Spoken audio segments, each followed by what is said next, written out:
I'm going to go ahead and call the February 7th Public Power Hour to order. I know we got some folks in the audience. My guess is y'all may be here for our 6 o'clock meeting. So is there anyone here that is here for the Public Power Hour, which is to talk to council about anything that's not on the agenda tonight? Okay. So we don't have anybody right now, but we'll stay open for at least another 20 minutes because we didn't, in case somebody walks in. So.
hour, and we will be meeting our regular 6 o'clock meeting right at 6 o'clock.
Call the February 7th City of North Augusta Regular City Council meeting to order. I want to welcome everybody. A great turnout. It's very exciting to see everybody here. We'll move into item number 2. You are welcome to join me in prayer. Dear God, I ask that you be with this council as we begin our meeting. Give us guidance on your perspective and the right priorities as we do the work of the city. I ask that you give each of us discernment, open hearts and ears as we strive to honor you in our decisions in order to make North Augusta a great place to live. Amen. Please stand for the Pledge of Allegiance. Pledge allegiance to the flag of the United States of America, to the republic for which it stands, one nation, under God, indivisible, with liberty and justice for all.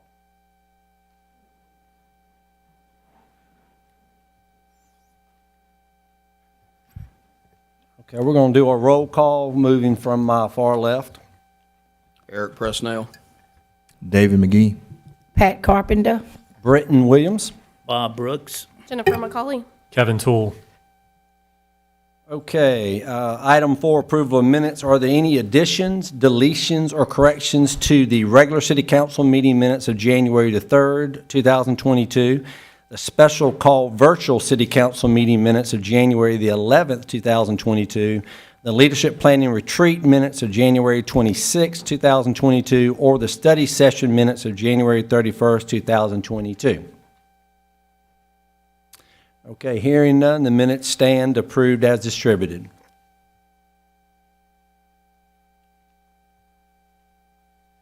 Okay, we will move into one unfinished business. That'll be item 5. Ordinance number 2022-01 to change the corporate limits of the city of North Augusta by accepting the petition requesting annexation by the landowner and annexing plus or minus .26 acres of land located at 331 Bel Air Road and owned by Next Ventures Realty Incorporated. Do I have a motion to approve this ordinance on second reading? So moved. Or second. First is who? Mr. Eric. Okay, Mr. Presnell. Second, Ms. Carpenter. Thank you. Anything you'd like to share with us on this, Mr. Clifford? Mr. Mayor and Council, no changes from our previous presentation. This extends the city limits by one property, if you will, closer to Border Drive. This action is supported by all members of the departments within the city and recommend that you approve this resolution or correction, this ordinance. Okay, very good. Thank you. Are there any citizen comments?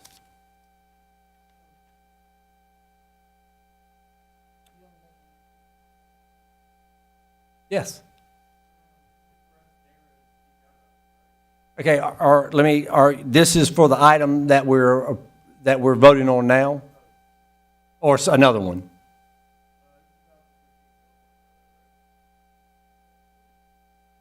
Yeah. You talking about annex? Yes. Come on down. Yes, sir. If you'd like to speak, come on down. I'm going to have you come down the podium.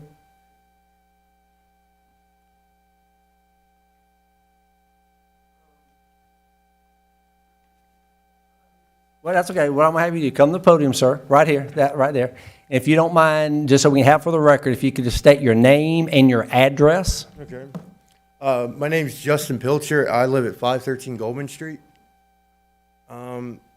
We as a neighborhood just came together here recently just to sign a petition on it. Okay, this is. Oh, sorry. Yeah, okay, I'm sorry. Yeah, I misunderstood you. Your time will come next. Okay. All right. Okay.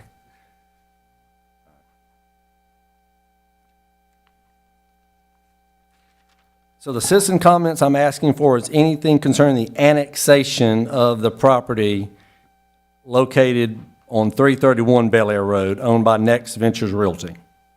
Okay. Any council discussion? Just that I'll be recusing myself as I did on the first reading on this one. Got you. Yep. Okay. All right, I'll ask for a vote. All in favor? And that is unanimous, 6-0, with Mr. Toole rescinding his vote. Thank you.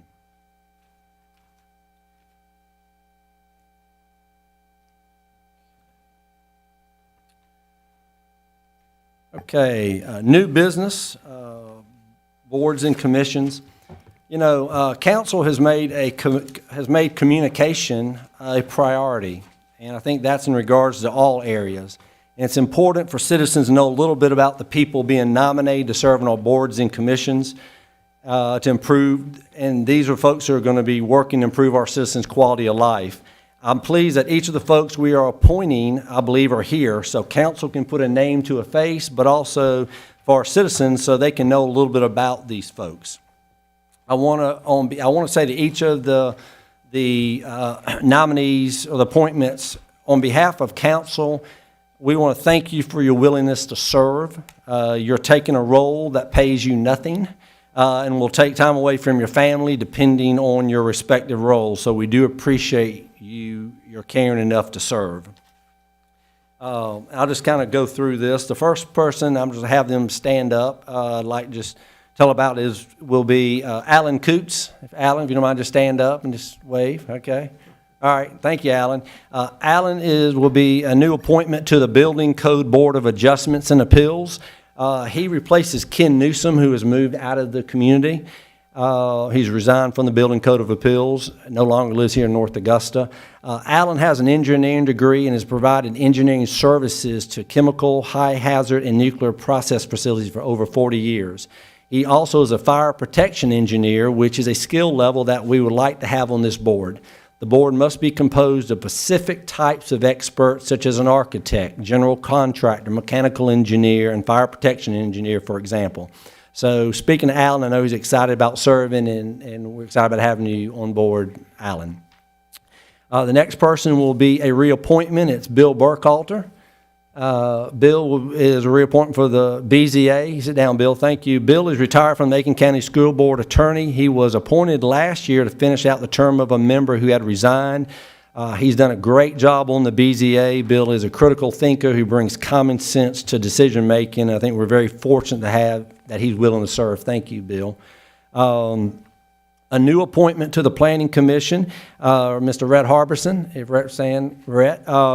Rhett's a landscaping architect with Johnson, Lashoba, and Associates in Augusta, which is a full-service, multidisciplined engineering, architecture, and landscaping firm. Mayor Pettit had appointed Rhett to the advisory group that was formed in the beginning of the development code rewrite.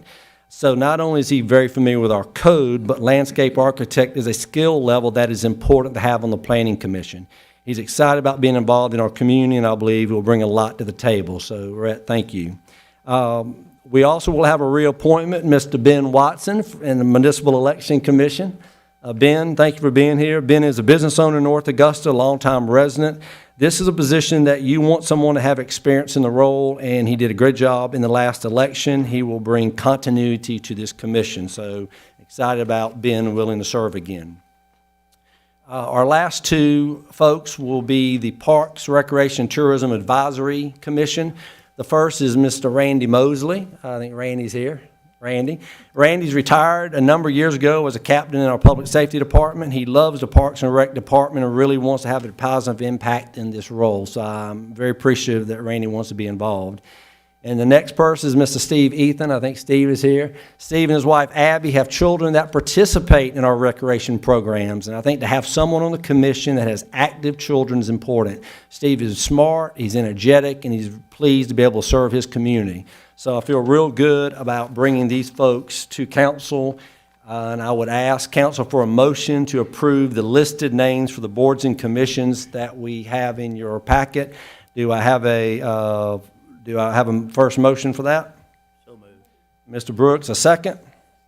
Ms. McCauley, okay. All in favor? And that is unanimous. Thank you all, folks, and if y'all want to leave, you're allowed to.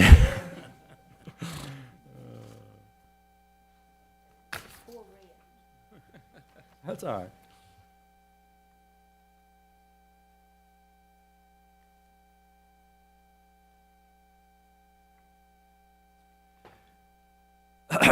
Okay, item number 7, Planning and Development, Resolution number 2022-05, Agreement between South Carolina Department of Transportation, the City of North Augusta, and the Augusta Regional Transportation Study. Do I have a motion to approve this resolution? First, Ms. McCauley, a second, Ms. Carpenter. What would you like to add about this, Mr. Clifford? Well, Mr. Mayor and Council, this is a resolution or request by the staff to enter into an agreement with the Arts and also the South Carolina Department of Transportation to do a traffic calming study of Georgia Avenue specific to downtown. The mayor has made downtown a focus, and pedestrian safety is certainly something that's been brought to our attention on multiple iterations. And so this would be a necessary first step to be able to put traffic calming devices because that's a state road, not a city-owned road that Georgia Avenue is. So within the resolution itself, there are some funding lines to include $43,000 under surplus funds that were identified from previous resolution, and also a small amount of money from the Capital Projects Fund, not to exceed $10,000 for us to be able to do our match. So our recommendation is if we want to tackle the Georgia Avenue traffic calming, this is the necessary first step to do so. Okay, very good, thank you. Any citizen comments concerning this resolution? Okay, any council discussion? Okay, take a vote, all in favor? And that is unanimous, thank you.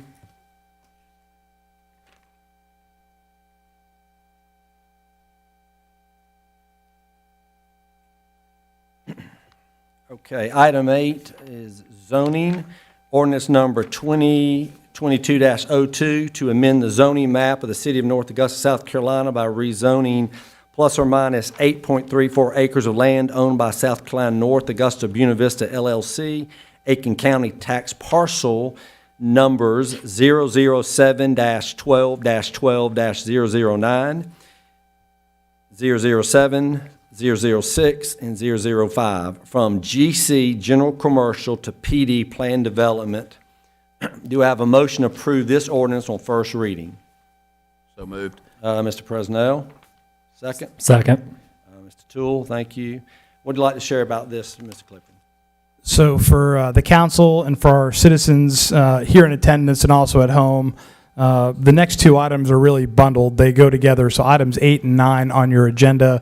The first, which you've just read, which is the ordinance to amend the zoning map, and that concerns the 4 parcels in red that are just northeast of the Bluegrass Place PD, specifically fronting Martintown Road. Those are currently zoned as GC General Commercial, and the item before us is to roll those make them a PD as part of the larger Bluegrass Place PD, which is also colloquially known as the Mealing Tract, which is sandwiched between Martintown Road and East Buena Vista. And so that's the first action before you. I understand you voted these separately, but the first action before you is strictly for the zoning perspective of those 4 red parcels to make those all contiguous in zoning so that they'd all be PD and as opposed to PD and GC. So at the end of this, if you vote on two separate ordinance readings, this will all be PD if you vote that particular way. Okay.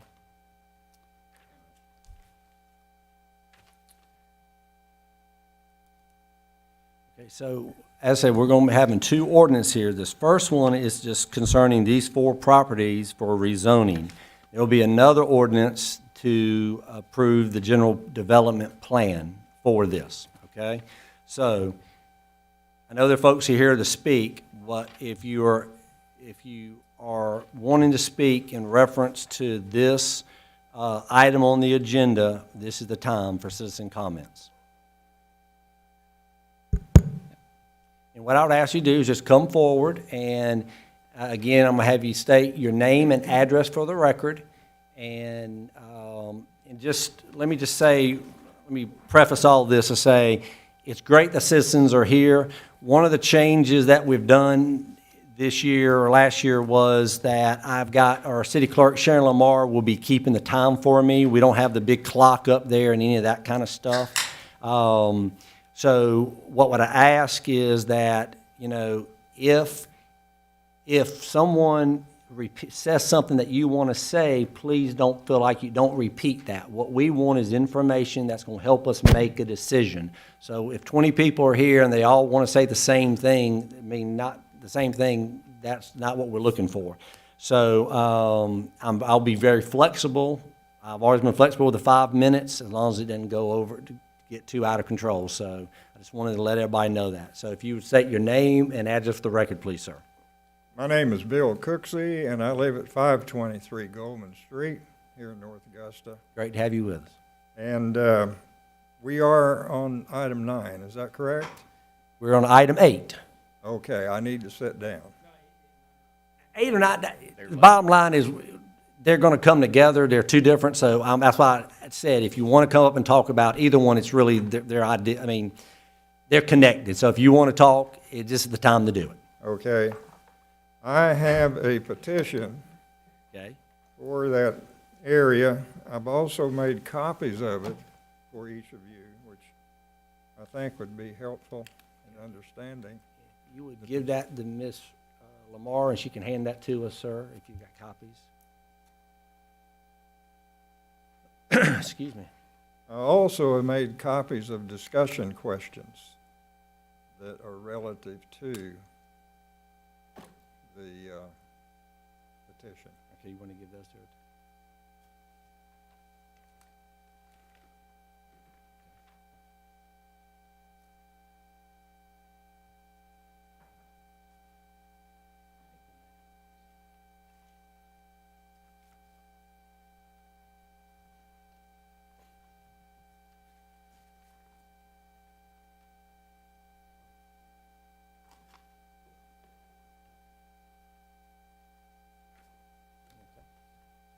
Before we get started, I'd like to make a comment. This is the first time I've been here. This is a very pleasing place. And I walked in and everybody had a smile. I've been in a third world country before and they don't smile at you in third world. We aim to please, sir. All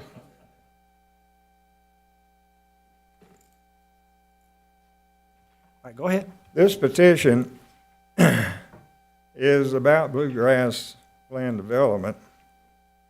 We the people, we the undersigned, oppose a connection to Goldman Street. We see no significant benefit of such a connection.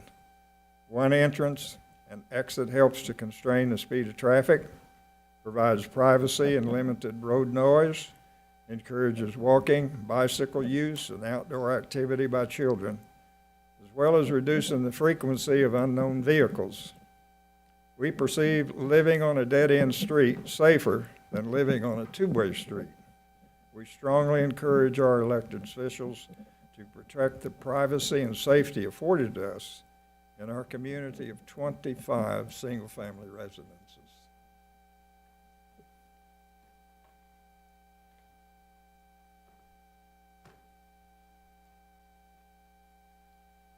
This petition is all the 25 members of the street of Goldman.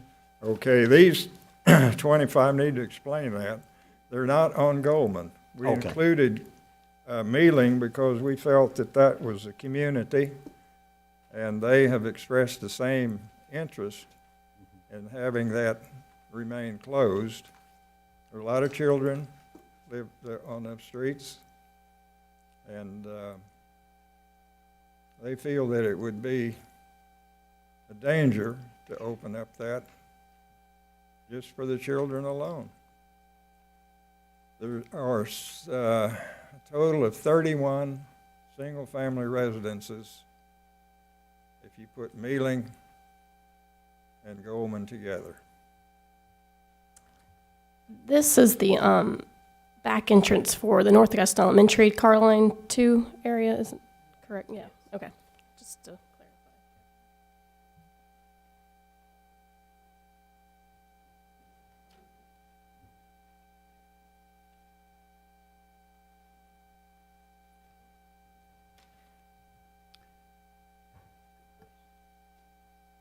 Anything else, sir? You want to share with us? No, just the discussion questions, if you would like to address those.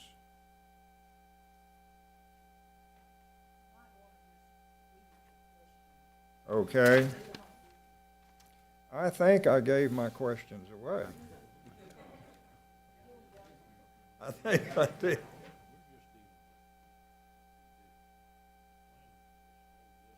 Thank you. First part of it I put down there for my benefit, so I wouldn't say something I'm not supposed to say, or I would understand the procedures. Question is, why is a connection to the end of Golden Street necessary? Well, let me just help you on this because these are all real good questions. I'm just curious, and I think I know, know the answer. I'm assuming you did not come in front of the Planning Commission about any of this.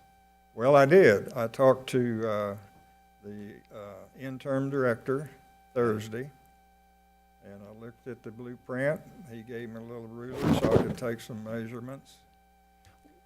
And he told me that one of the reasons, was there is a rule that North Augusta has that they want to join in neighborhoods when they build when new subdivisions are built commercially. Interconnectivity. It has not been done in the past. There are 3 egresses from this development.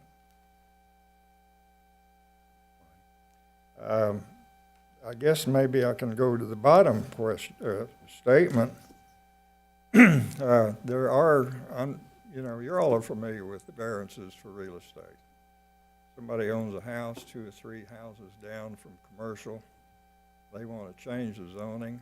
They go to planning and zoning, ask for variance, and if it's been done similar to that, not too far away, usually the paperwork's done, and they go ahead and pay the money to have the process and send somebody out to put a notice on the property that there is a hearing about it. It seems to me that if the city and other governments have rules to where you can change zoning, which I believe is more critical than this, that this could be changed. Well, let me just say, yes, I do know that interconnectivity is very important, and this is not just for this council, but in the past. So we do definitely want interconnectivity as often as possible, and Ms. Paradise is right, that is in our code. I will tell you, we're going to have 2 readings on this, okay? So a lot of your questions are questions, quite frankly, that normally would be answered by the Planning Commission, because they have approved this and given this as a recommendation. So I can tell you, I can't answer your question about the first drive, or number 5, first drive for 33 seconds, maximum of 30 miles per hour. And so there's a number of these questions tonight we aren't gonna be able to give you an answer for. But what I would tell you is we can get you that information because you deserve an answer to your questions, okay? Okay. And again, we do 2 readings, so this is the first reading. And normally what will happen is when this goes to the Planning Commission, a lot of these concerns are presented at the Planning Commission. That really comes into them making their decision. And that recommendation, that's information we are given, okay? So some of these questions, most of these questions are not ones really for us to be able to help us tonight. But what you need to be assured of is this is just a first reading, okay? So our second reading will be at our next meeting. All right. So really what I'd like that night is this is good information. We will take this and get this with staff and administration. And is there anything else in particular that you just want to share your thoughts about this besides what you've given us before I let someone else speak? The only thought that comes into my mind, and this is a lateral thought, if I were a developer of that development, the first thing that came into my mind was, what's it going to cost me? Is the city going to participate, or are there some other funds somewhere else? Am I going to have to maintain the road? And the second thing that would come into my mind is, when am I going to get my money back? Because it used to be developers years ago, I know they were looking for about a 30% return, 35% return on their investment if it was a partnership or so forth. So how does Bluegrass Place benefit? And I asked some of the people that signed this petition, does it matter if the road is open where they can go and buy services and goods there? And the immediate answer was, man, we just want to have this road stay like it is. We can drive down the road 500 feet and enter that development and buy goods and services. We go to Walmart, we go to Gas Plus, Kroger, Publix, other places. We don't even think about it. We just get in the car and go. Very good. So, Mr. Mayor, if I could inject Yes, you something, can, please. and Tommy, I want you to correct me if I'm wrong. I wanted to make sure you understand, this ordinance is not for the approval of any plan. This is approving this property to be rezoned so it can be developed as PD. And this reading, the next reading, would allow it to be developed as PD, but then the entire development's going to have to go back to the Planning Commission. Isn't that right, Tommy?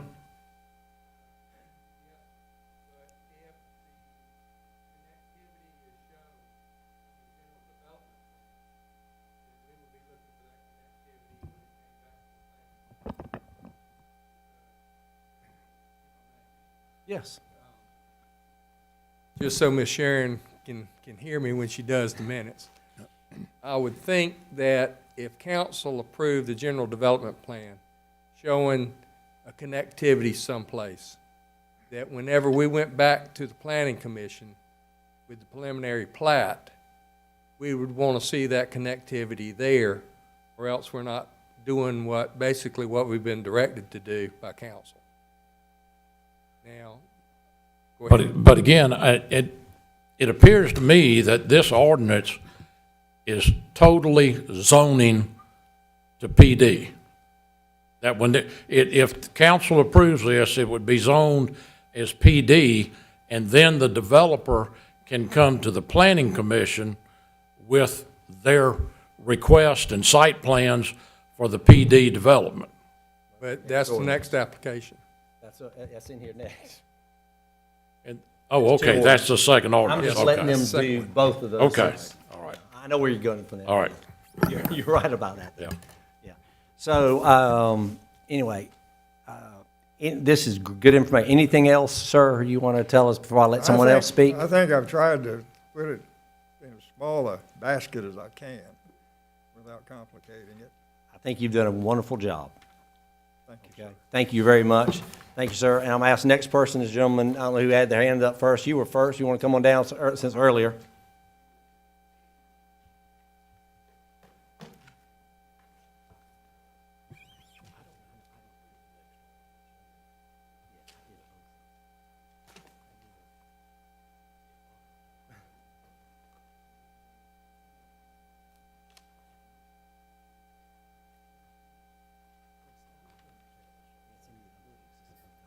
First, I just want to say sorry about kind of jumping on all this. No, it's a lot going on. If you would, again, state your name and address sir. for the record. I want to give Yeah. you a chance to talk. My name's Justin Pilcher, and I stay at 513 Goldman Street. Justin, thank you. And just basically to go along with what Mr. Bill said, this is a quiet neighborhood. Everybody knows everybody. And I mean, in fact, the only chaotic time I guess you'd say we have to deal with in the neighborhood is when school traffic lets in and out. And there's parents there that, in fact, even I've known the families at 528 and at the other end of the street. The only time we really got to worry about anything is when they walk their kids to school, because Lord knows we all know some parents are trying to get their kids to school like that. And like he said, it's a quiet neighborhood. In fact, I even live right smack behind it, so I know how bad that traffic can be. We don't have to worry about the school, like getting problems up there. I mean, I think the only real attention that school even gets on the weekends is kids up there playing basketball. And it's just, we don't want to overcomplicate things there. And like you said, it's quiet, it's simple. And I mean, what problems else would it cause? I mean, if there was like all this big add-on, I mean, we'd have to worry about possibly more traffic problems. Because I mean, at like 2 o'clock, it's like not even just out the neighborhood, it's into the street. So I just couldn't imagine what other problems it had for like houses like mine that stay right there in the corner from the school, or people that are all along that line right there. So I guess one thing to think on all this is we'd have less complications of everything. I mean, 'cause that's a well-known back entrance to the school, and trust me, parents really take advantage of it to get their kids there. So I guess this is what we're trying to really look out for in all this is just, I guess, kind of the safety and the quietness we have in this neighborhood. And I mean, I know America is based on growth and development, but I mean, as you said, at what cost, you know? Thank you. I appreciate you caring. Thank you. Thank you, sir. Appreciate it, Justin. Yes, sir, with the yellow hat.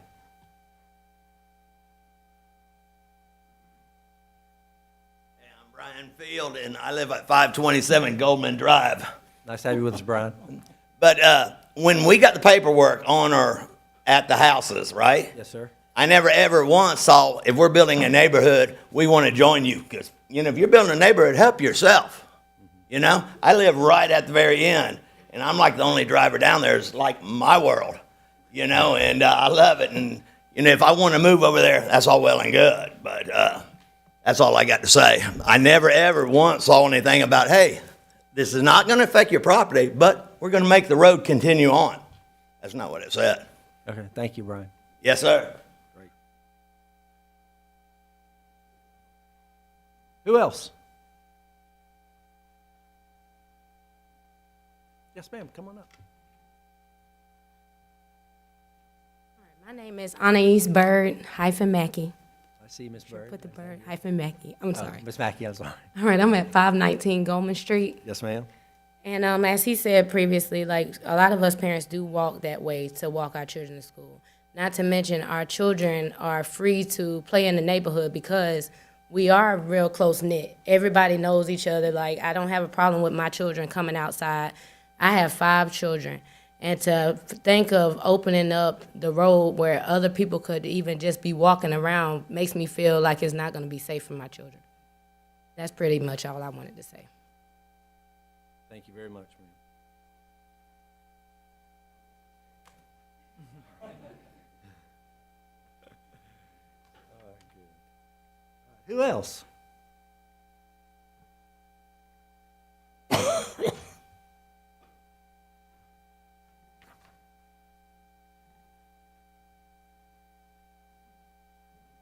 evening. My name's Robert Wright. I live at 24 Turkey Roost Court, believe it or not, in Hendersonville, North Carolina.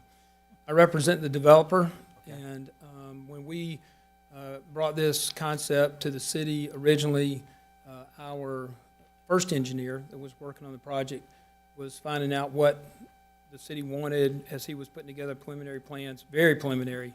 And one of the first things was connectivity, and so that's what he put in. And when we were looking at the plans with him, asking him about that, it was, you know, this is what the city wants, so we kept it in. Frankly, we're indifferent. We don't really care if we connect to Goldman. I understand the concerns of the folks here. Our primary entrances are going to be on Martintown and on Buena Vista, and except for the need for connectivity, we don't really have any need to go there. I don't think we'll have many people going from our neighborhood that direction. Like you said, they'll all be going to the store, but I just want to make it clear that from the developer's perspective, we don't really have any concern about that. So we'll leave that up to you. Any questions? So you're saying, Go ahead. oh, I'm sorry. All right, because I do agree with the citizens that live, and I worked over in that area, and I know what that neighborhood is, and it's just a neighborhood that's been in North Augusta forever and a day. And I do understand what they're saying, because those children coming out and feeling safe. So you're saying you don't have to have a connectivity. We don't. I mean, City doesn't and I know require the it, then we don't city need to talks about this a lot of times, but also you got that really one street, the other one, y'all have included them, but it's just that one street, Goldman, really, and I agree with the neighbors on that. I really don't see where we need to. We're going to have council discussion. Oh, okay. In a minute. Just- Okay, I'm just anything sorry, I'm particular before sorry. his- before we get Okay. into that. All right, well, that's why my question then, you don't have to have the connectivity. No, ma'am. Okay. I'm sorry. That's I right. didn't mean to start that. Thank you, Mr. Wright. Thank you. Appreciate it. I'm sorry, Mayor. No, that's all right. We're going to have plenty of time in a minute. I just want to make sure. All right. Anybody else? Okay. At this time, it's council discussion. I guess I'll add on to Pat. I mean, I'm in somewhat agreement with everybody's concerns, and as one of the moms in Carline, I also know how that goes over there. And I could honestly possibly see moms or dads trying to cut through and find their faster way in, possibly through that development. So I guess my question is, how do we do a special circumstance, or with the vote? Since I'm new, I guess. Does that make sense? My question is just for clarification for me, it ties in with that. Is Goldman, I just can't tell from looking at it, is the Goldman the only, those 31 homes or 25 homes, is that the only houses in what we are calling the neighborhood? Well, what, they're Mr. talking Beal, about? the ones on Mealing are the road, and there's not but what, 4 maybe houses on Mealing? 5 maybe at the most, that's coming up into the neighborhood off Buena Vista. That's Mealing Road. Right. But what all of these people, most of them are on Goldman. About 25 homes. Yeah. It's actually 2 roads, not a neighborhood per se, but anyway. Well, it's 2 roads, but it is a close-knit neighborhood. Yes, exactly, I know. Yes, okay. I'm sorry, go ahead, Ms. McCauley, I just wanted to get that. A brief huddle with our planning director. So just because I know we kind of lumped these together at the beginning, I would tell you that if it is the council's desire to give guidance to the staff to not have connectivity on Goldman, that would fall under item number 9, not item number 8, which is what you're discussing now.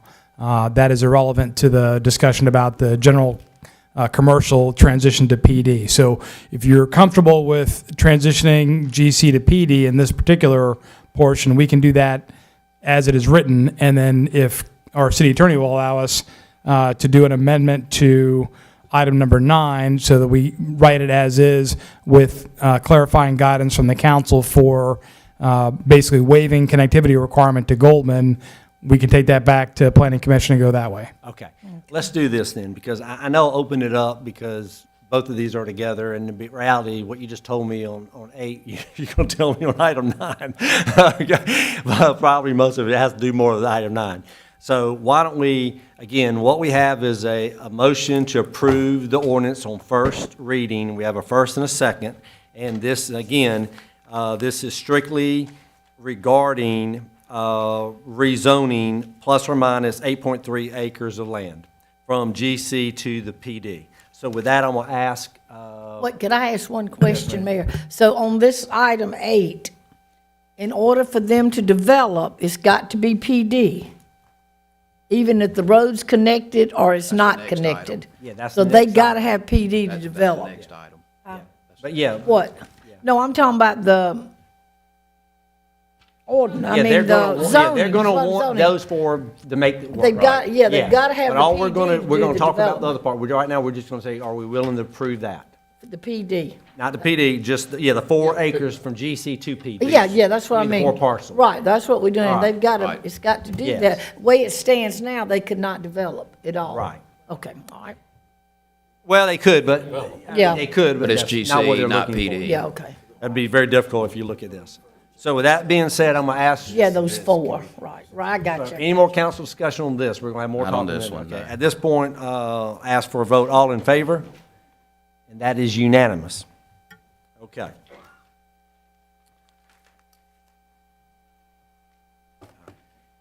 Item 9. Ordinance number 2022-03 to approve the general development plan for plus 51.83 plus or minus acres Bluegrass Place planned development on East Martintown Road and East Buena Vista. Do I have a motion to approve this ordinance on first reading? Point of order, just, if we're going to amend it, do we need to amend it before, do we? No, I have to read it first. Okay, I just wanted to be sure. Yeah. Perfect, thank you. So do I have a motion first? So moved. President Hale, okay. Second? Second. Mr. Till. Okay. I'm assuming you, okay, so why don't you tell us again what you just said, Mr. Clifford? Okay, Mr. Mayor. now that you have voted on item number 8, making this all a PD, what you can do, and with Kelly's legal blessing, is to take what is before you, which is this PD here, which shows, if you look there on your map on the top or bottom left corner there, that shows a physical road connection into Goldman. If you wish to amend the existing guidance from the council, which is the interconnectivity of neighborhoods specific to this particular PD, we can sever that connection within the development and move forward from there, which I think will meet the citizen kind of intent for keeping a separation between the neighborhoods, and still gives this PD connectivity to 2 major arteries, namely Buena Vista and Martintown Road. So if we are wanting to do that, then we're still going to approve the ordinance as it's amended, and that will go back to Planning Commission. We don't have to send anything back to them before this. Do we table this, or we just can amend it here and then send it back? I'm going to bring up Tommy Paradise before I get in the deep end. I hear by myself. We got both these two right here, these two gentlemen, y'all. And that's a legal question. Okay. I'm still learning how North Augusta does things. So. I am too. And I don't know if, because it's an ordinance coming before the city council, can you amend that ordinance and then move it forward to second reading, or by policy and the way we do things, does it have to go back to the Planning Commission? And Well, I need to ask 2 questions. One, the development plan, and my problem is I'm working without a copy of the ordinance. I just brought today's things with me, and I didn't have a copy of the ordinance on this. But my question is, the development plan is as submitted by the developer. Is that correct? Correct, sir. All right. And the developer submitted that plan with the connectivity to Goldman. Yes, sir. All right. I think the first thing we would need, and sir, I don't know whether you're comfortable with being able to agree to the withdrawal of the connection showed to Goldman on behalf of the developer, and for this council to then vote on the plan without the connection.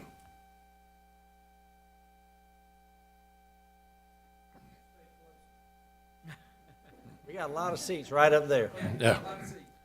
One up front. Yeah, we're aware of the concern, and we've discussed it, so I'm very comfortable saying if you guys want to take that connectivity out tonight, that's fine with us. Okay. All right. Thank you. Then the next question, Tommy, I have is, now the Planning Commission has approved this development plan?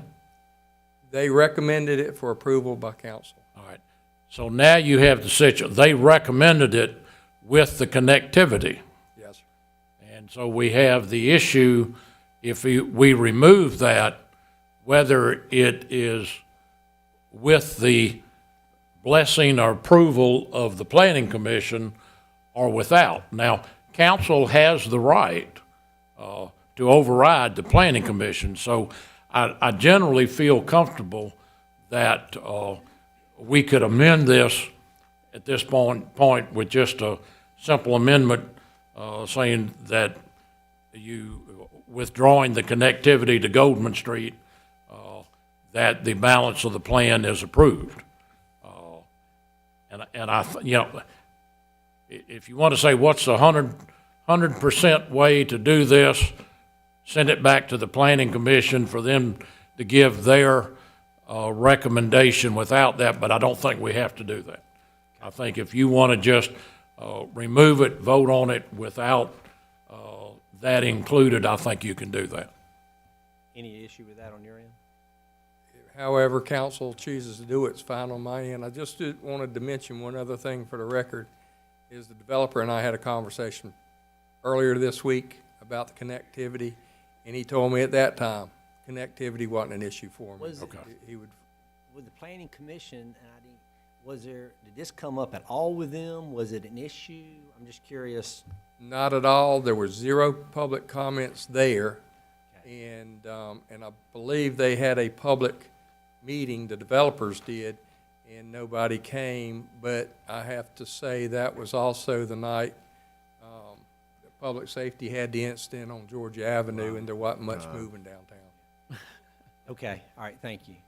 You know, my comment is just, you know, when I think of, I know Mr. Presnell, I think we're all in favor for interconnectivity, but I think of that, although I know Goldman and Mealing, that's a neighborhood among yourself, but we don't consider that like the Rapids as far as a subdivision.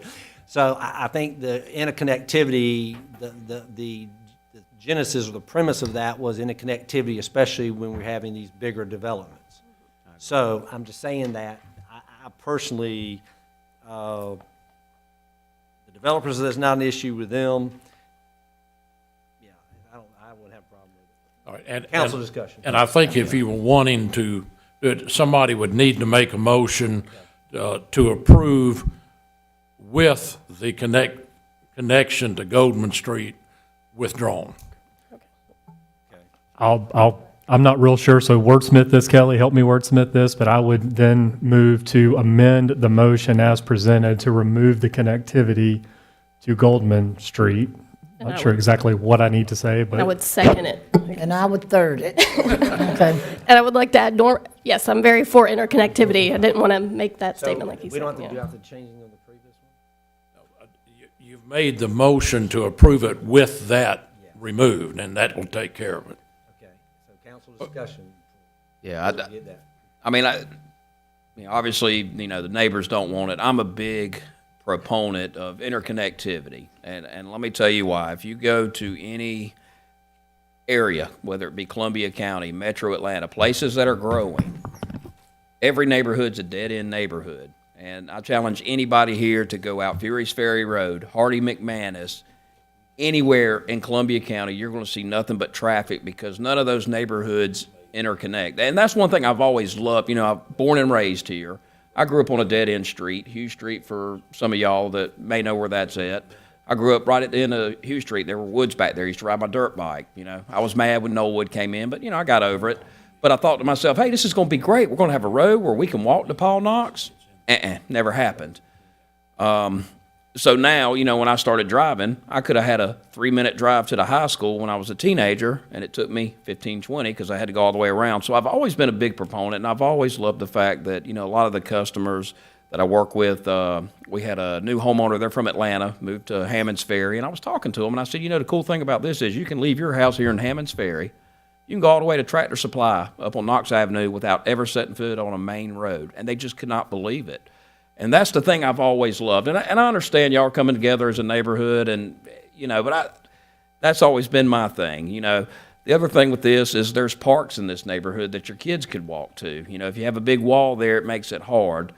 I'm probably not going to change many of y'all's feelings. I mean, I will vote, if that's the wishes of you. I just, I think it's a great thing to have that interconnectivity. And I do understand the traffic, especially around school time. My house in Hammond Hills, there's 4 or 5 roads that are backed up because, and so, I know what y'all are dealing with. I think this would help some of that to extend it down Goldman Street. But I mean, obviously, almost every resident has signed it, so I'm not going to stand in your way if that's what you really want. But I just wanted to make sure y'all had thought about the benefits that could come, not the negativity, but the benefits for yourself. And I don't think it would make it a cut-through road. I would like to see it, but like I say, I'm not going to stand in the way of all the neighbors, obviously, but I just wanted to make sure everybody had thought about some of the positives of it. Well, thank you for sharing that. Mr. McGee? Anything? Yes, I totally understand the safety and the concern of the traffic coming through there, but I'm kind of on the side of Eric here. I do like our code where we have connectivity, interconnectivity of the neighborhoods. I think that's pretty important. I think that helps in many ways. I just wanted to point out a couple positive things that I thought about it. Granted, the negative is that, you know, you have kids on the street playing and things like that. I understand that. There's two positives that I see, a couple of them actually. One of them is that, you know, right now there's an issue that school, when it comes in and out, there's backup on Buena Vista Avenue. And I know that's not the city's issue, that's the school district's problem. But we could assist in that if we had Goldman open, because then members could come down this street, down Goldman, and they could line on Goldman instead of on Mealing and coming out on Buena Vista.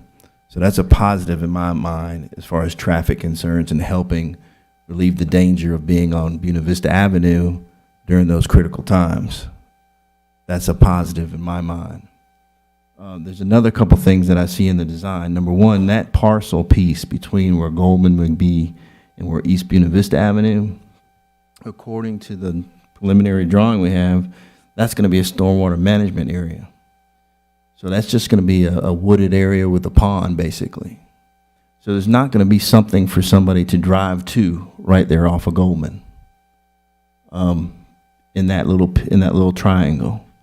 And if you look further up the road as you're going towards Martintown Road, if you look at the proposed entrance for the multifamily, it's way up the road. So I don't foresee people coming out of that multifamily, coming here, going down Goldman, then coming back down Mealing to get to Buena Vista. Their quickest access is going to be straight down the road to Buena Vista or straight back up to Martintown Road, because there's no, by the proposal that I see here, there's no entrance off of Goldman into that multifamily parcel. So that's going to limit your traffic going on Goldman. I personally think it would benefit y'all as a neighborhood, because you'd have another way to get in and out that would allow you to be safer than getting on Buena Vista. Now that Buena Vista has the island out there, which doesn't allow you to turn left and right at certain points. But those are the positive things I think I see about it. And I agree about the neighborhood and the children playing and all that and the safety and more people. But I honestly don't, in my opinion, think that you're going to increase the amount of unnecessary traffic down Goldman. And I think you might even like the fact that you're going to have a very wooded area next to you between Goldman and Buena Vista, because that's going to be a retention pond, basically. And it might be nice if the developer does it nicely. There's no requirement for that. But I've leaned towards upholding our connectivity part of our code, not only for this one, but we have some other ones that are coming down the line that we may be faced with the same situation. And I honestly don't want to forego the code for this section, knowing the things that are coming down the pipeline that are trying to go by the code, and we're going to be faced with, can they be changed as well? So my opinion is that we need to follow the code and hope that the developer does some good positive things to maintain the capability of that traffic not being a major thoroughfare. Like I said, there's no entrance for the multifamily based off of this drawing. So there'd be really no reason for anybody in this development to come to turn to Goldman unless they're going to the school. And I think that would help. I think the people coming from the East Martintown Road side to bring their kids, they can come down here and then turn right on Goldman. And the same thing if you're coming down Buena Vista. You could come up this road. I can't read the name of what the new road is. But I think that would help, because it is dangerous on Buena Vista during those times because all the traffic that's backed up. And I think that safety issue needs to be a concern. You bring a good point. So I just want to make sure I'm listening to what you're saying. So your comment is concerning the fact that basically that road, there's the only way you're going to get on that road from the planned development is from the main corridor to turn on it. That would be my opinion. Because it doesn't look like anything from a multifamily. I don't believe there's anything, maybe Tommy knows it, but I don't believe there's anything. I don't think there's anything from that to get on that road, is there? I mean, I think with the developer, we could probably get them to agree not to put a entrance or exit on Goldman from that section, because they only show entrance and exit on whatever the name of this new main road coming down here. Yeah, I'm assuming those little TP-looking things are your, Mr. Developer, those are your entrances in and out. I'm assuming the little triangle-looking things. And there's nothing shown Yeah, on that's what I'm saying. I Goldman. didn't see anything there yet. That's a good point, yeah. Okay. That's a good But if no one is, you thinking no one's gonna use it, why have it anyway? No, I mean, what I'm saying is I don't believe that people that are utilizing these are going to use that to cut through. He's saying use it for the school. Yeah, use it for My the kids school. are in this development, I would use it to get to school. Yes, But then you've otherwise got you those other 300, like Jennifer, doesn't live in that area. I'm telling you, and like I said, they gonna have to get on Meelan Road to get on to Buena Vista. See, Goldman's running this way, Meelan's running this way. Yes, but if you had that connectivity, they'd also have whatever the new name of this road is. They'd have that road, which that intersection was designed to handle a heavier amount of traffic getting back onto Buena Vista. The DOT designed that road to handle that higher level of traffic. But I just think if it was a huge neighborhood, that's another story. But you got one little street there, and I'm telling you, if you've never been over that 230 or 745, try it and see the people, just all the traffic. And like I said, I've been around that neighborhood for years, and those children are out in them streets playing and doing all the time. So, like I said, yes, and of course, if you'll go back and look at some, even though our ordinance says we need connectivity, you go to Bergen Place and some of the biggest complaints, we don't want our neighborhood hooked with another neighborhood. People gonna be walking and driving through. That's always been a complaint among people. I mean, a lot of people don't want. I mean, that might be what our dream is, but when you buy a house and live there, a lot of times you don't want people coming through, riding and doing. So, I mean, I understand their feeling there, and I think if the development or the developers are happy with that, then that's a win-win situation, everybody. Once again, don't get me wrong. I totally understand the safety concerns about the children in the dead-end street, so. Mr. Burks, what about you, sir?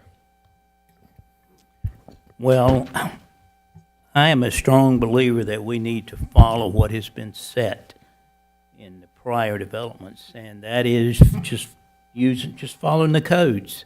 I don't see any need to change it for this one development. As it's been mentioned earlier, there are other subdivisions coming up, and if we change it for one, then they're going to want same thing applied to their neighborhoods. I live in a neighborhood, I live in Knollwood, and my kids grew up in there, and we've lived there for 35 years, and we have connectivity, and it makes it so much easier to get to a grocery store. We can go out Green Forest Drive, or we can go out Knollwood and connect to Pisgah and go anywhere we want to. I'm not going to budge on this one. I think we need to follow the codes. And I'll just leave it at that. As far as safety, kids are in their neighborhoods. Most neighborhoods have a speed limit, 25 miles per hour. And that sort of reminds the drivers that be aware there are kids in the neighborhood. Not necessarily. Yes, ma'am. I rest my case. Well, I'm going to say one more thing, then I'll be quiet, though. The only difference to me in Knollwood, you've got all those streets. This is a one-streeter, a one street. And when you add... It doesn't matter. You're changing the codes. You don't need to be doing that. Well, maybe we need to change the code then. That's another story. That's it. Thank you, Ms. Burks. I guess my initial thoughts automatically were for this to be a special consideration. And I really want to thank everybody for coming out to bring it up, because I don't think we would have possibly caught it and had this much discussion on it. I think I agree with Pat on as the person in Carline, this is a unique area to North Augusta and how that works with the school system as well. And I also agree with Bob too. I don't want to necessarily change code either, because I'm a big component for connectivity, but I do still think, my initial thought is that this is a special consideration, and I think I would lean towards that as well.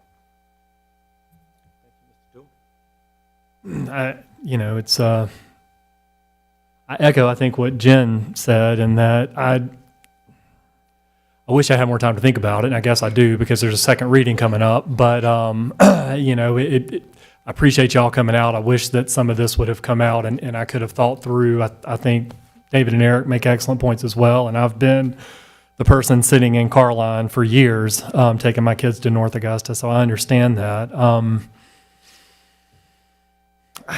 I guess when I think connectivity, I go back to what Britton was talking about earlier, in that, we're talking large developments, connecting them to other large developments, not connecting every community to every arterial street that's in proximity. And that's kind of how I see this, is it's not necessarily connecting two neighborhoods to create overall connectivity.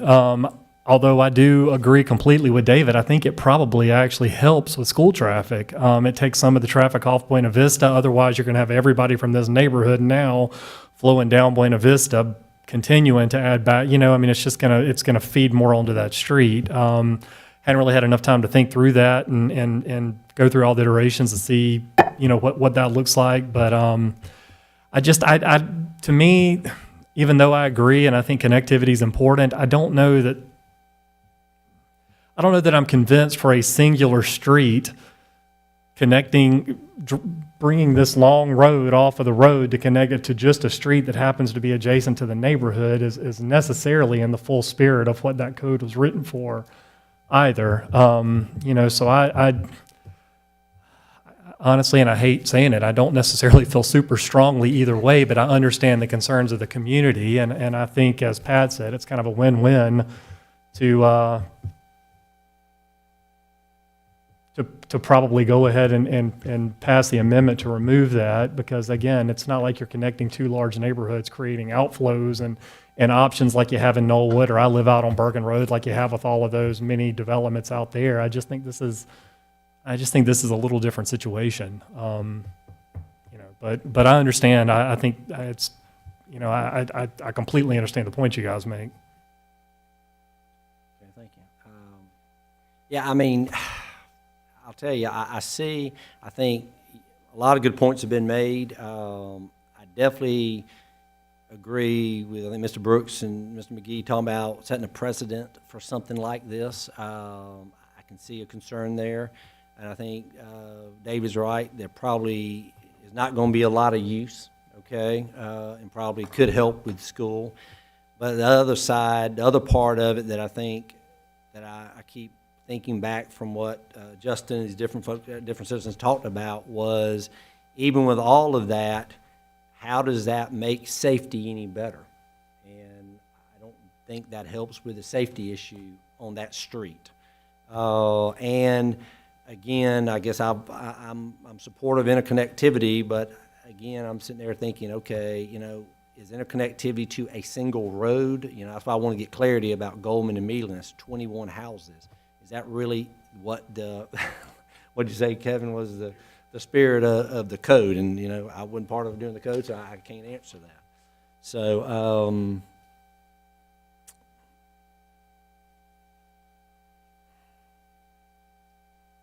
but at the same time, if, in the past, I think our code is talking about interconnectivity in a larger fashion, and I can see that. It's not as if the city is saying, we got to connect to Goldman because it's going to help the city on ABC.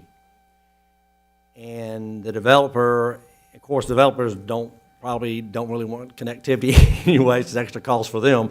But the point is, they don't need it for this project to work.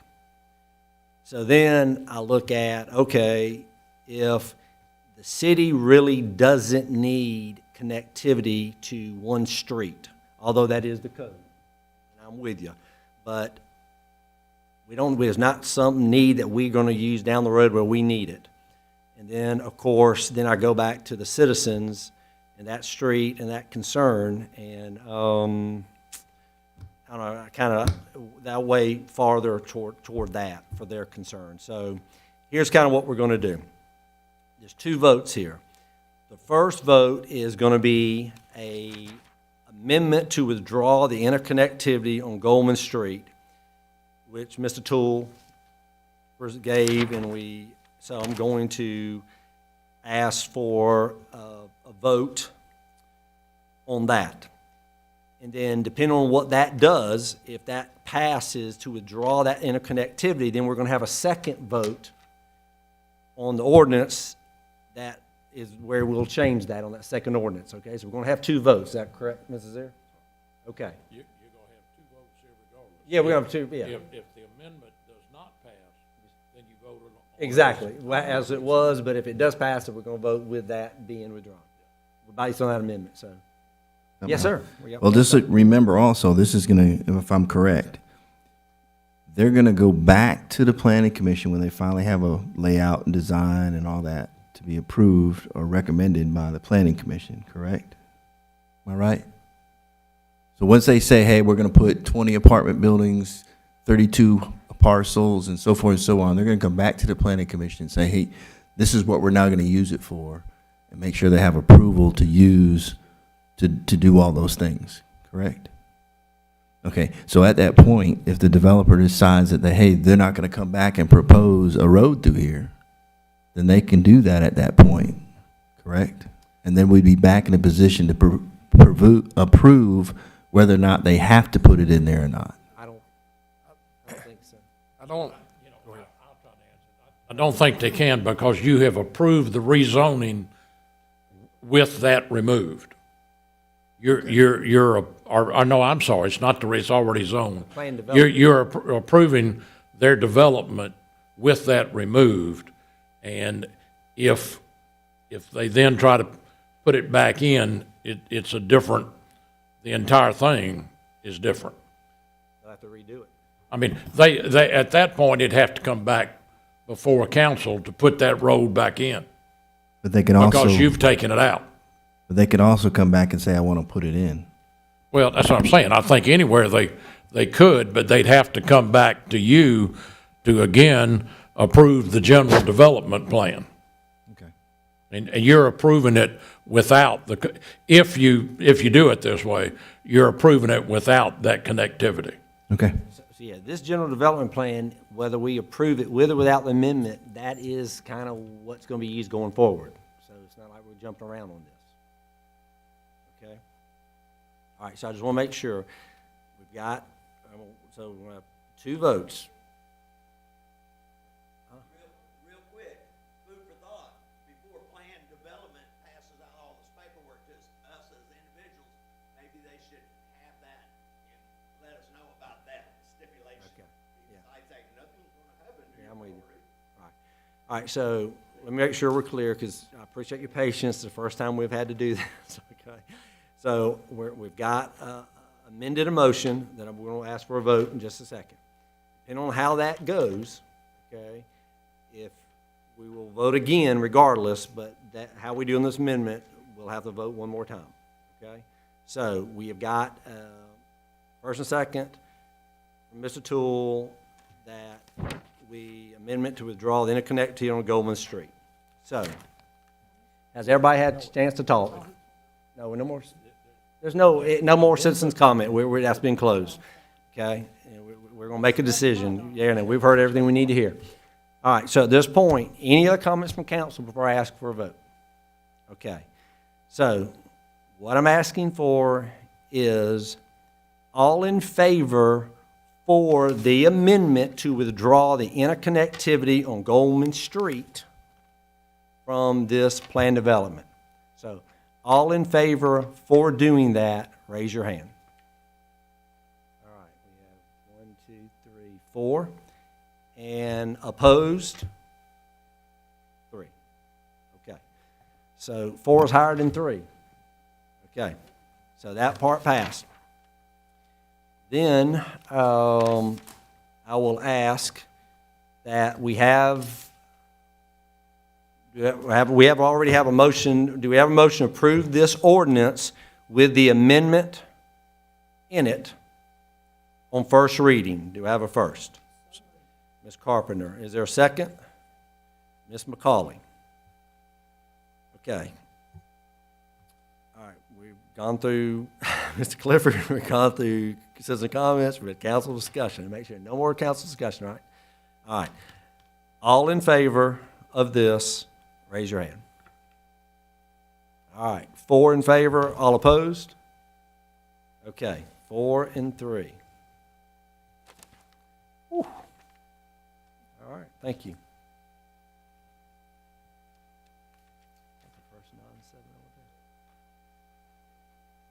All right. Okay, item 10, resolution number 2022-06, approving the annual assessment report and amendment of the assessment roll for the Ballpark Village Municipal Improvement District and confirming the collection of annual assessments therein for the 2021-2022 assessment year. Do you have a motion to approve this resolution? So move. Second. Mr. Brooks, second, Mr. Presnell. Anything you'd like to share about this, Mr. Clifford? Yes, Mr. Mayor, this is an annual requirement that we move forward on for assessing the mids and tax requirements within Riverside Village. We talked about this in the study session, but this allows us to move forward on our tax bills, if you will, for the Riverside Village District. If you have any specific questions about the math, I will defer immediately to our Finance Director, Cammie Hayes, who's here tonight as well, and I'll turn it back over to you, Mr. Mayor. Okay. Any citizen comments? Okay, any council discussion? All right, I'll ask for a vote. All in favor? That's unanimous. I like that. All right. Item 11 and 12 somewhat go together. There's 2 different resolutions. Community promotion, item number 11, resolution number 2022-07, resolution to approve a mural installation at 526 Georgia Avenue. Do you have a motion to approve this resolution? So moved. Mr. Presnell, a second. I'll second. Mr. McKee, anything you want to add about this, Mr. Clifford or Ms.? I'm going to defer to Rachel Moody for items 11 and 12. For item 11, we need council's approval to approve this mural installation on Georgia Avenue. A couple of years ago, when we updated our development code sign ordinance, we specifically allowed for murals to be placed in areas zoned downtown. This is the first such application that we've received since we updated the code. The code says that until we have a board established to approve these applications, City Council approves these applications. The next item establishes the board moving forward for every application after this. So we have this in front of you for your approval. Okay. Any citizen comments? All right, council discussion. Okay, no council discussion. I'll ask for a vote. All in favor? That is unanimous. Thank you. Okay, item 12, resolution number 2022-08, a resolution establishing a mural design review board. Do I have a motion to approve this resolution? So moved. Second. Mr. Brooks. Who was the second? Mr. Toole? Yep. All right, thank you. I think we've heard everything. Anything you want? Why don't you give us a little bit about this, Ms. Moody, as far as? Sure. The 5 individuals listed on the PowerPoint would be those that would serve on the Mural Design Review Board, I believe is the official title. Here tonight, we do have Ms. Janine from the Crown Plaza in attendance. Where is Janine? No, oh, and we have right over here. Oh, hey, Janine. And we have Miss Stacy Reese, LaStacia Reese, sitting up here at the top. Stacy's on our Planning and Development Department. I think that's everyone. So Stacy will be the coordinator for this particular board. She'll receive all applications, do all of the initial due diligence to make sure applications are complete. Once that's done, she will share the application with the remainder of the group. And as part of the attachment to the ordinance, you can see the mural application process. There are various criteria that applications must meet for approval. All of these individuals represent agencies in the downtown area. And just as a reminder, downtown zoning is not only in the traditional sense up here near City Hall and off Georgia Avenue, but also most portions of Riverside Village. So that's why we have the Crown Plaza represented here as well. These individuals will serve at the pleasure of council once appointed. All right, any citizen comments?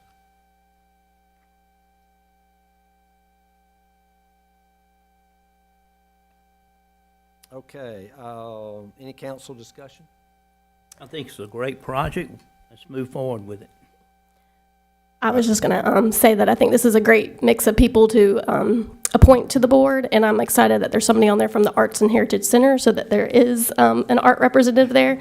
And then I also think it's great that the rest of the individuals are really invested in seeing our downtown progress. So I think that this is a good mix of people to kind of have a good opinion so that the council isn't up to just picking the designs going forward. I'd also like to mention 3 of the folks live in the downtown area vicinity. The other 2, I'm not sure where they live, so they have 2 different roles on this committee as well. Well, I think having Janine represent Crown Plaza and the Riverside, that connection there is very important. So very important that you're on here. Thank you. And of course, Stacy has been a superstar since she's come to the planning department, and I think to have her represent the city works good. And of course, with Avery and Jennifer and Garland, all committed to downtown. So I think it's a good board, and thank you for your efforts, Ms. Moody, on that.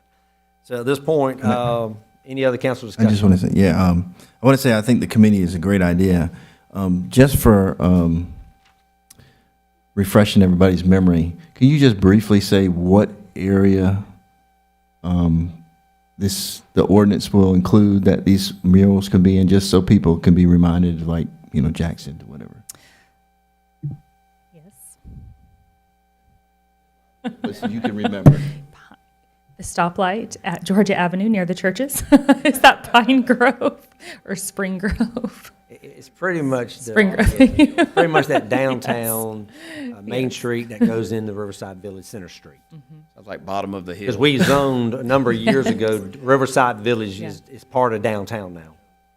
Yeah, so from Spring Grove down to the river, West Avenue to Georgia. I don't believe East Avenue has any downtown zoned properties. West Georgia Avenue, then going down towards Center Street and on down that way. Yes. Okay, that's all. Very good. All right, any other council discussion? All right, hearing none, I'll ask for a vote. All in favor? That is unanimous. Awesome, thank you.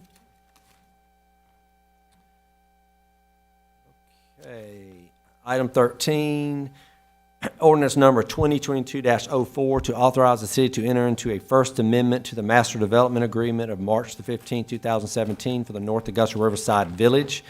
Do I have a motion to approve this ordinance on first reading? So moved. Okay, Mr. Toole, do I have a second? Mr. Presnell, thank you. What would you like to share about this, Mr. Clifford? Mr. Mayor and Council, on advice of both internal and external legal teams, it is advantageous to the city to extend the master development agreement, and that length of that extension is really at the discretion of the city to be no more than 5 years. And in consultation with Kelly and with our outside counsel, we believe the best strategy going forward is to go to a year-to-year arrangement to allow the master development agreement to stay in place, but also to incentivize our developer to move forward on development inside Riverside Village. So essentially what this item does is take the existing 5-year master development agreement, which is set to expire March 15th of this year, and takes all those same terms and extends it for 1 calendar year until March of 2023. And so in order for the MDA, the Master Development Agreement, to not lapse, we would have to have this first reading tonight, and if successful, go through to a second reading in the first council meeting in March. And that would allow for continuity of the Master Development Agreement. And so again, our staff recommendation and legal recommendation is to extend the MDA by 1 year, and this would be the first reading of that ordinance, which requires 2 readings. Okay, very good. Any citizen comments? Okay, any council discussion? Okay, I'll ask for a vote. All in favor? And that is unanimous. Thank you. Item 14, resolution number 2022-09, authorizing a grant application to the State of South Carolina Parks, Recreation, Tourism Department for federal funding assistance to support a project submitted under the Land and Water Conservation Fund program as provided in the LWCF Act of 1965 as amended. Do I have a motion to approve this resolution? Ms. McCauley first. Do I have a second? Second. Mr. Brooks, thank you. What would you like to share about this, Mr. Clifford? I'm going to go defer this to Rachel Moody. Okay. Mayor and council, this was not on the agenda last Monday when we had our study session. This is a new item, something that has only come up within the past week. Our Parks Department is currently putting together a grant application to the LWCF. It's federal grant funding that flows through our state, and it's designed to build park spaces. We've utilized this grant funding for other spaces in our city before as well. As part of making the grant application, we are required to get formal authorization from you all, our governing body. So if you all authorize us to do this, we can submit the grant application. If you don't authorize, we're not able to submit the grant application to compete for the funding. It's my understanding upwards of 40 communities are interested in this funding, and there may be 11 or 12 total grants awarded, just so you kind of understand. This is a very large grant. It awards up to $300,000. It also requires, though, a $1-for-$1 match. So if we receive $300,000, we're required to pony up $300,000 as a grant match. What we have proposed is this building, which would serve as restroom facilities and what we're calling a green room or a dressing room to be placed at the amphitheater in Riverside Village. To date, when we have events at the amphitheater, whether it's typically it's a formal concert, not necessarily some of the smaller events or the private events, we utilize the restrooms at the baseball stadium. It has worked for now. It's not the best situation. And if you all remember a couple of years ago as we were finishing up the amphitheater, we acknowledged that it would have been ideal to have restrooms at the time, but we found a workaround, and the Green Jackets have been good to work with us. As we've learned, it would be ideal to have restrooms closer to the amphitheater and not in partnership with the stadium, particularly if there were to be an event at the stadium at the same time there's an event at our amphitheater. But also, as we have acts, they need a place to go. They need a place to change and prepare for going on stage. They need a place to take a break, take a load off in between sets, you name it. And the Crown Plaza has been generous to work with us periodically as we've had some of those high demands. We've been fortunate in a way that there's not been a large number of concerts because they've not really been allowed because of COVID. Moving forward, we know that if we're going to have good events at the amphitheater, we're going to need to have proper restrooms and staging green rooms.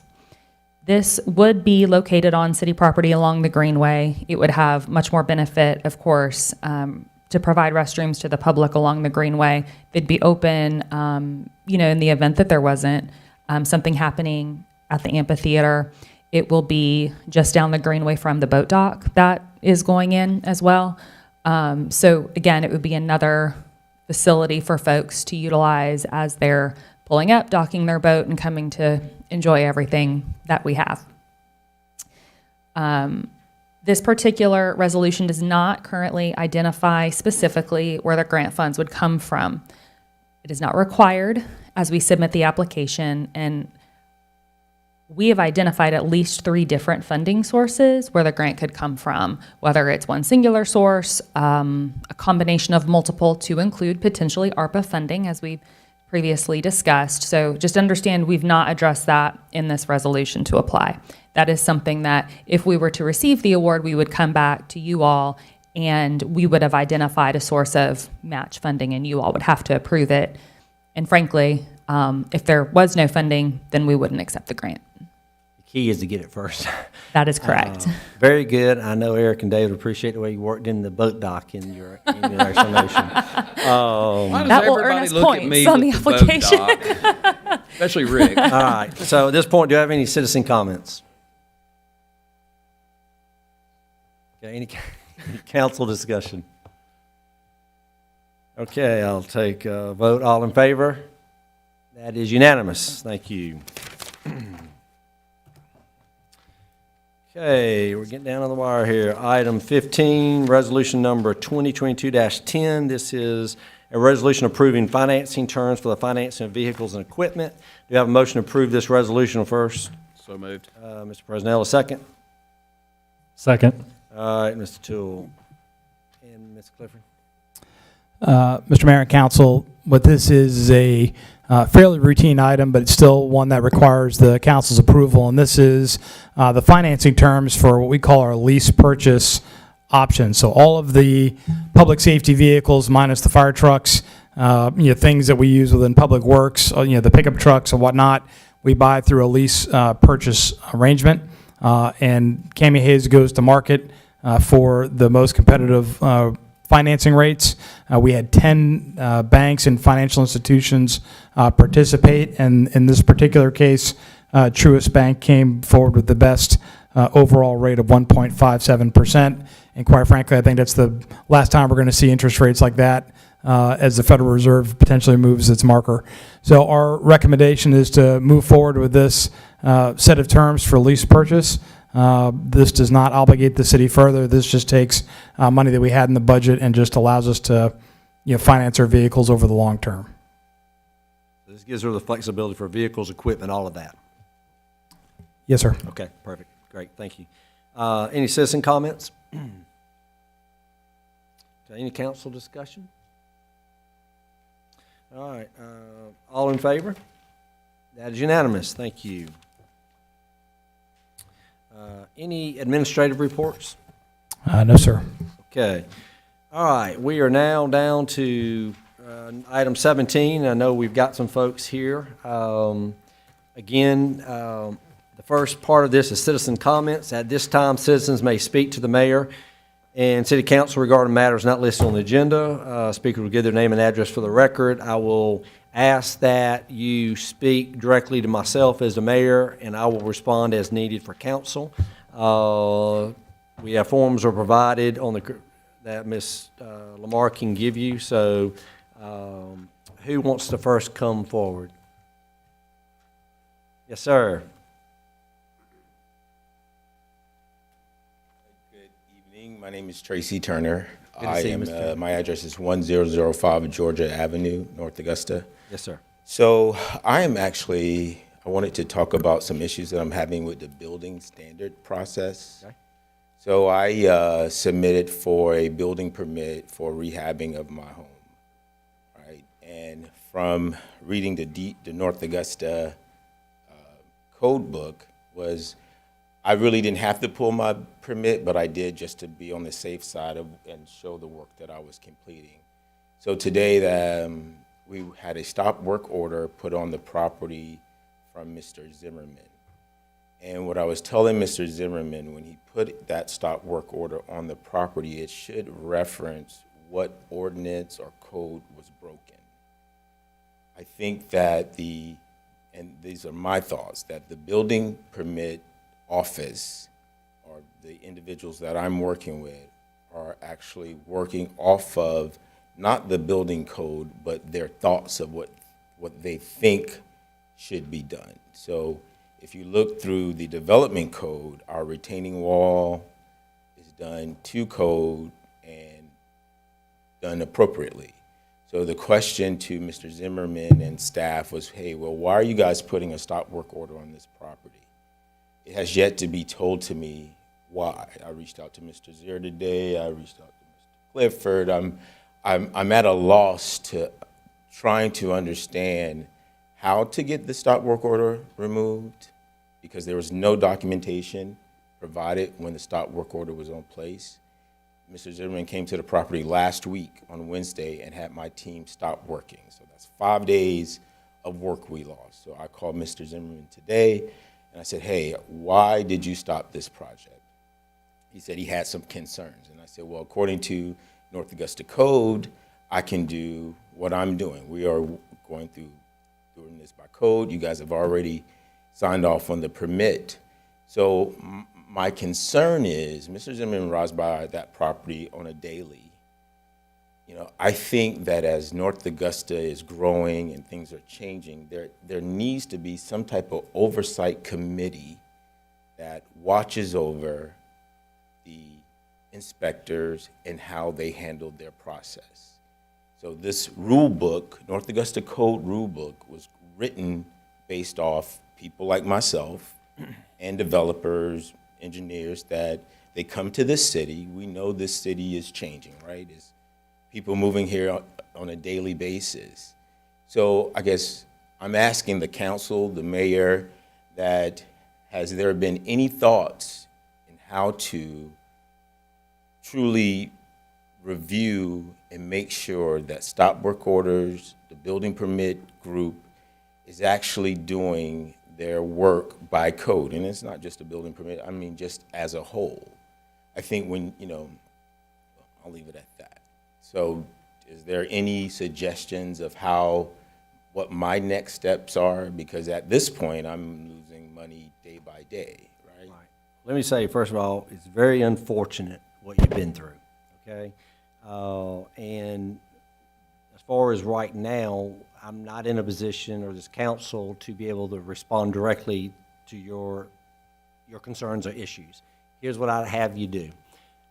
We will, two things. If you would, the person that I need you to talk to is Tom Zeeser, who's the director of this, okay? I will make sure, Mr. Clifford, we will, in the morning when Mrs. Zeeser gets here, I will let him know that you came forward. I know that you sent him an email, and make sure that either, I will tell you both, I will tell him to reach out to you, but I'll also ask you to reach out to him. Okay. And in that, he'll be able to explain to you specifically all your questions. I'm not in a position really to be able to do that, okay? Because some of this, so if that's all right with you, that's what I will make sure happens. That you're going to get to the main person that needs to know, the supervisor over all of that, and I will make sure that he understands your concerns that you've said tonight, and I will make sure he reaches out to you, but also just as follow-up, if you would also reach out to him too. Yes, I will, and I have. And I know, but now that you've come talk to us, what you've shared, I will pass that information on to him, so when y'all talk, you'll be on the same page. Okay. But what about the thoughts of having an oversight committee as all these new developments are coming to the city? Yep. It bothers me that a person that has a role or that's a high position in the building area can just shut down a project and does not have to give a reason why he shut that down. As being a developer that's bringing multiple houses to North Augusta, will I have to worry about this down the road? And then I say that, not just me as a developer, but anybody else. I think there's a concern around North Augusta that it's not as diverse and inclusive, right? I mean, you just look at this panel here tonight, right? I think North Augusta needs to take a very strong look, just as you guys are doing these committees and these boards, you have to look and get the city involved. Not just a percentage of people, but an overall group of people. I'm born and raised in North Augusta. I left and I'm back, and I will see the permit office on a daily basis. So if they like me or not, there needs to be a process put in place to keep checks and balances, right? Like a investigative group. if something has a stop work order, it needs to have a certain turnaround time. If a stop work order comes on your property, it has to have the record or the violation. You cannot just have a property sit with a stop work order and nothing's, you have no idea about it. I have a staff of 10 people there that can't work right now. Well, you bring a very good point. I cannot answer, I don't know of other communities that have an oversight for this, quite frankly, but I don't know that. But again, because I have not talking to the gentleman from the city, specifically in your situation, what they did and did not do, I don't want to get into that. We're here to listen to you. What I'm going to tell you is we're going to get this information to Mr. Zeeser. He will be in touch with you, and we will make sure that that information is given him so y'all can figure that out. Okay. And then my last question. So yeah. I just want to understand, because I looked through this thing. Mm-hmm. So as a homeowner,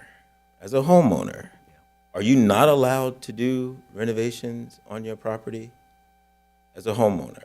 In that South Carolina law? I don't know. That's a question. You're allowed to. Okay. And that's, yeah. And although I pulled a permit outside of that I didn't have to, and then he came to do a stop work order, I'm trying to make this make sense. I know you're looking for that. I can't give you that tonight because I'm not the one to make that decision on those questions. So again, I will get you to the person that will answer that and will be able to tell you specifically what code says and where it is, okay? That's what I promise you. That will happen. Okay. Okay? What that response, whether it's good or bad for you, I don't know. I'm just saying, we will get Mr. Zeeser, y'all will sit down, and all that will be worked out. Okay. Is that fair enough? That's fair. Okay. Thank you. And by the way, to answer your question, we have a form on www.northaugusta.net/mayor. It's called a citizen involvement form. You bring a lot to the table being a developer, okay? So I would love it if you would go and put that to state, hey, I would be interested in serving on a board or commission due to my skill set. What people need to understand is a lot of our boards and commissions are very specific based on a skill set. It's like Mr. Coots, okay? I don't know how many people, we have very few people who have fire protection engineer.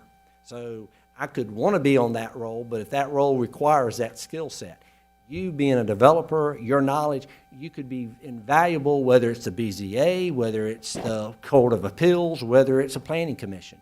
So I have gotten I got one today. I bet in the last few months that we put this up, Ms. Moody, we've had it up about 3 or 4 months maybe. I bet I have 8 citizen involvement forms. That doesn't mean I can tell you right then where those people can be used, but what it does is it's an inventory, so when things come up. So for anyone, if you want to be involved, go to that website, fill out a citizen involvement form. We'll have it on record, and I promise you, we will reach out when the time comes based off that. I'm meeting with somebody tomorrow and a gentleman next week who sent me that form. I want to find out what are they looking for. So I just want to tell you that. Okay? Thank you. Appreciate it. Yep. Good to have you.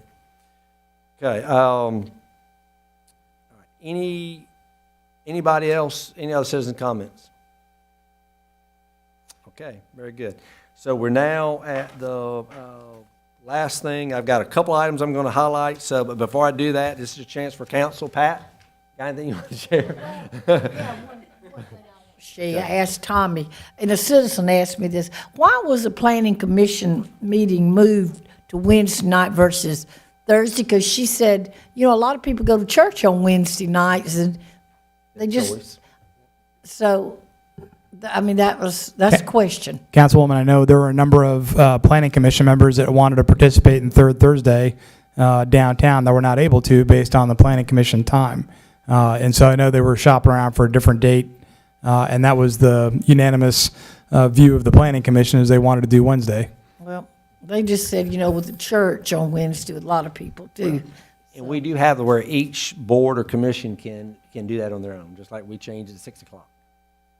So, all right, a couple things. I just want to recognize, again, I think we posted on this, Councilman David McGee. He is graduated from South Carolina Advanced Municipal Election Officials Institute of Government. He's the first person in our for that. David, thank you for that. He sits on that board as well, so thank you for your service. Everyone on Bergen Road already knows it, but for some reason you don't. The light on Bergen Road is running good. All right, so all I can tell you is thank you for your patience. It's been an ordeal, but thank you for your patience. Third Thursday is coming up on the 17th of this month. That's next Thursday, I believe. And I did want to, and also for community, our Arts and Heritage Center, they are doing an event next Thursday next Thursday all day. You can go by this Decorate a Heart and be a part of our community mural. So they're going to have a mural. So as a citizen, you can go make a heart. And then they're going to make a whole mural on the Arts and Heritage Center of everyone.